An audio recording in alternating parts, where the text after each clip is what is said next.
The Israeli press machine is in full slander mode, telling the same lies they've told before about the people of Gaza and everyone else that they wish to exterminate, and that is exactly what they intend. They're saying that the Gaddafi loyalists were tying children onto their tanks as a defense. That's bullshit, just as it has been everywhere else.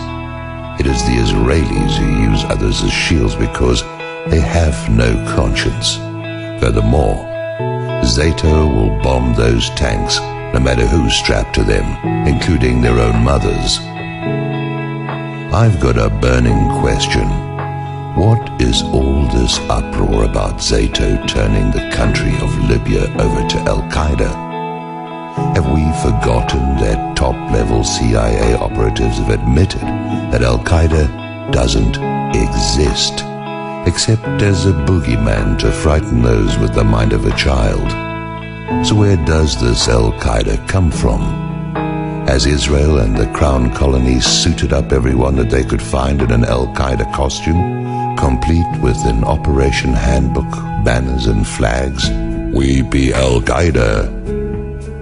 The alternative press is filled with references to Al-Qaeda now. Is there an Al-Qaeda or not? Were they forced to invent it?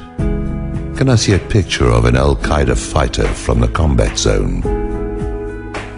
Now we are seeing what was expected all along from the murder of Libya by international bankers. The tribal factions are on the verge of turning on each other for their share of the swag. They are uniformly opposed to the civilian Chalabi clones having tea and cakes in some distant Arab resort far from the conflict, but they are engaged in carving up the country according to the international banker and corporate template. Everybody wants to be in charge, and that means big betrayals are on the horizon, and that means more blood-soaked sands, courtesy of Murder Incorporated. Someone wrote me yesterday to tell me that Gaddafi isn't even a dictator. Here is what he had to say. The same ones that produced the Holocaust lie have used the same technique to connect the words Gaddafi and brutal dictator to be inseparable. Actually, Gaddafi is not even a dictator. He turned power over to the people in 1977 using local committees as described in his Green Book, which blew my mind when I read it. Everyone who has dug deep into the man seems to be incredulous at the disparity between the popular opinion and actual reality. He is a great man loved by 90% of Libyans. There was a rally for him in Tripoli on July the 1st that China estimated at 1.7 million, 95% of the city's population, with a flag 6 kilometers long, both world records and no coverage at all. It boggles the mind. If this is true, then it is just another indication of how little I know. But it does make everything else I said about him at Petri Dish more spot on than I was sure about at the time. All members of the human family should hold these terrible beasts in scorn and contempt. The enemies of humanity should be named and proclaimed from bridges and buildings around the world. Write their names in every public place. Speak of them whenever you speak in any public forum. Let them become known to the wider world as the heinous killers of their fellows for personal profit.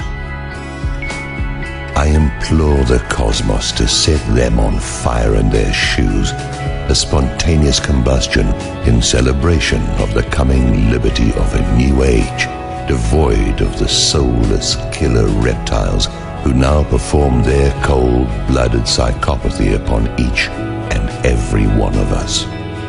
Our greatest enemy is our own cowardice, ignorance and greed. Too many of us want to sit at the same tables with these brigands. Too many of us want to frolic in the spotlight like performing seals. too many of us don't know shit from Shinola, and we couldn't be more proud of the fact. Too many of us want to work on the banks of the tributaries of the river of darkness that flows from the dreadful vacancy where the souls of these misanthropes once resided. Nothing is more dangerous to ourselves and our fellows than the terrible self-deception we embrace in defense of our survival, when our very lives are no more than timed cassettes in the cosmic tape player. Most of us have had it backwards since we learned to walk. Nearly all of us were telepathically invaded by bad parents and corrupt systems that turned us into drones and cannon fodder. Rebellion is an internal affair. First, you must rebel against your own shortcomings that compromise you as a daily affair. First, you must conquer yourself. Once that act is accomplished, there is no need to proclaim it. Your very example will shine and lead without having to say a thing. We are the primary enemy of ourselves. All other enemies are secondary extensions of this and possess power for only as long as we grant it to them in our unfortunate obeisances through the medium of our drawbacks. True courage, like true strength, is more an act of restraint than anything else. As the Bhagavad Gita tells us in all of its ancient and enduring clarity, we are at war and always have been, but we mistake the nature and composition of our enemies. Our enemies are within. The Bible and all of the other texts that are bent out of shape at the hands of those seeking to manipulate us through mindless fundamentalism are all filled with similar references. The references are deadly accurate. Our comprehension of them is not. As I have mentioned at other times, jihad is a spontaneous war against our internal limiters, who are birthed from personal darkness. Once that has been completed, the war is won on every other plane. Job 1 is our deluded false self. Job 2 is the automatic submission of all other things false and temporary in every part of this deceptive world, whose very deception is no more than an extension of the primary deception within. The shadows that we fear are a fantastic enlargement of something much smaller. How many times have we startled at the appearance of a shadow that revealed itself as being cast by a friend? We have no real enemy but ourselves, so long as we are susceptible to the tremors of the encircling web. True vision cuts this web like a knife. There is no need for action. The seeing is the ticket. The plotters and bloodsuckers are marching to the grand denouement. Like every other final game that has preceded it, the dice are loaded and the result is the same. No one ever takes over the world. The world is a living vessel that retreats at the mere approach of the profane. Lao Tzu said it all in the simplest way, with all attendant brevity. Civilizations rise and fall. So do politicians, bankers, and all the rest. They blow up like dirigibles in their self-importance and are then engulfed in the flames of retribution. When the greater awakening descends upon the masses, it will be bringing a clarity that will compel the seemingly mighty to tremble wherever they are. Some number will simply kill themselves. It is the nature of the beast.